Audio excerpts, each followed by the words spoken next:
Вижте ме нагоре устата. Така. Айде, Петя, облегни се. Снимай. То пък. Сега искам се спокойна. Тук можеш да смучиш хубаво. Така. Отвори сега хубаво.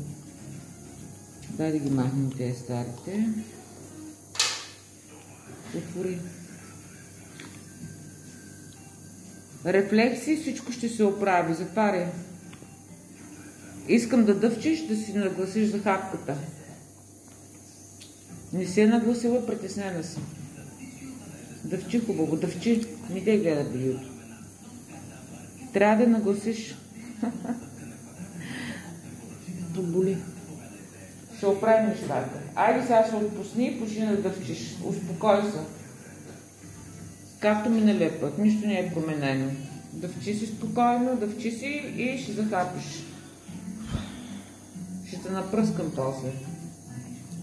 Така, точно така. Отпусни буските, не искам да се притесняваш. Дай да бъде. Захапали, пакни си. Дай настрани. Не така. Айде затваряй.